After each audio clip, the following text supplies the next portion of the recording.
ఏదైతే అది దేవుడికి ఇష్టం కాదు, కానీ మనకు కావలసిన అవసరతలు మనకి కావాలి. ఇల్లు కావాలి, వాటర్ కావాలి, వస్త్రాలు కావాలి, ఆహారం కావాలి. అవన్నీ కూడా దేవుడు మనకి అనుగ్రహిస్తానే ఉన్నాడు. ఏది లోటు లేకుండా చూసుకుంటున్నాడు. అప్పుడు చూసినట్లయితే అసలు మనకి కనీసం మనం వరకు ఎంతో లేని స్థితిలో ఉండేవాళ్ళం. కానీ దేవుడు అలా కాదు, ప్రతి వారికి కూడా సమృద్ధిగా ఆహారం అన్నీ పని అన్నీ కూడా సమృద్ధి చేస్తారని ఉన్నాడు ఆయన. చిన్నదానికి పెద్దదానికి అప్పు చేసుకునేవాడు. ఇప్పుడు అప్పు చేసుకుంటాను లేవు, అప్పు చేసుకుంటాను కూడా లేవు. దేవుడు మనకి ఈ లోకంలో అనేకమైన ఆశీర్వాదాలు దాచి ఉంచాడు. అయితే దేవుని నమ్ముకున్న మనం కూడా ఈ లోకంలో ఆశీర్వాదమే కాకుండా దేవుని రాజ్యంలో కూడా మనకి అనేకమైన ఆశీర్వాదాలైన దాచి ఉంచాడు. ఈ లోకంలో ఉన్నది మంచి పేరు, మంచి ఉద్యోగం, మంచి హోదా ఉంటే వాళ్ళు గొప్పవాళ్ళని మనం అనుకుంటాం. అంతే కదా, ఎవరైనా మంచి ఉద్యోగం చేద్దాము, వాళ్ళు మంచి ఉద్యోగం చేస్తారని ఏ రోజు ఉండదు అని మనం అనుకుంటాం. మంచి పేరు రాజకీయ నాయకులు పెద్ద పెద్ద పేరు సంపాదించుకుంటారు, లోకంలో ఉన్నటువంటి పేరు సంపాదించుకుంటారు. వాళ్ళ గురించి మనం ఎంతగానో చెప్పుకుంటాం, మంచి హోదా కలిగిన చెప్పుకుంటాం. అలాగే మంచి వ్యాపారస్తులు కూడా వ్యాపారంలో జైలు ఉంటారు, నేలమట్టం పోయిన కూడా ఉంటారు. ఏదైనా వ్యాపారం చేసినప్పుడు దేవుని ఆశీర్వాదంటే అది తప్పకుండా బయటకు ఉంటారు. వాళ్ళని చూసి మనం ఏమనుకుంటాం, అమ్మో ఇలా మంచి వ్యాపారస్తులు, చాలా దేవుడు దీవించాడు, ఆశీర్వదించాడు అని అనుకుంటాం. అది ఈ లోకంలోనే, అది పరలోకంలో ఉండదు. కానీ ఈ లోకంలో వ్యాపారం, అంతస్తు, గొప్ప ఆస్తి, మంచి ఆరోగ్యం కలిగి ఉంటే కొంతమందికి పెద్ద వయసు వచ్చినా కానీ బీపీ షుగర్లు లేవు. ఆరోగ్యమే మహాభాగ్యం, అంతేనా?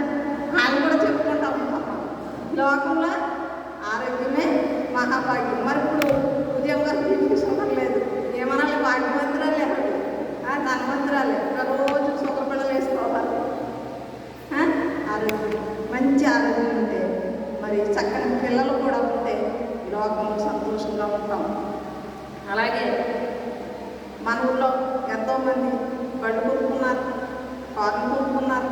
వాళ్ళు చూసి వాళ్ళు కారు కొనుక్కున్నారు, వాళ్ళు ఏంటి లారీ కొనుక్కున్నారు అని మనం అనుకుంటాం కదా.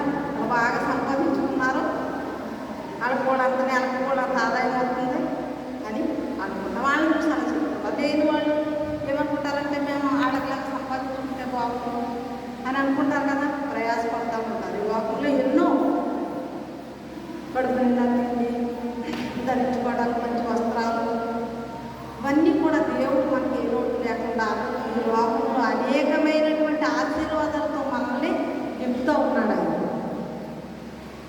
కాబట్టి ఈ ఆశీర్వాదం ఇక్కడే, అది దేవుని రాజ్యంలో.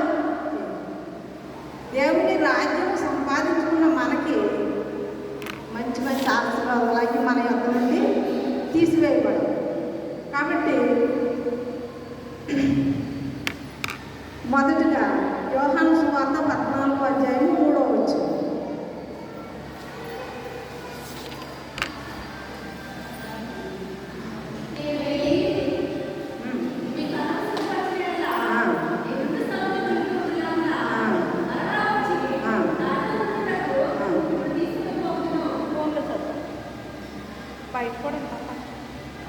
నేను వెళ్ళి మీకు స్థలము సిద్ధపరిచిన ఎడల నేనుండు స్థలంలో మీరు ఉండులాగున మరలా వచ్చిన ఎదురుండుటకు మిమ్మల్ని తీసుకుని పోదును. ఫోన్ దగ్గరికి కాక ఏసయ్య మన కోసం ఉంటారు. ఆయన అదే బాగుందా, అది వాయిస్ మన కోసం ఉంటారు. ఆయన మన కోసం సువార్త ప్రకటించారు.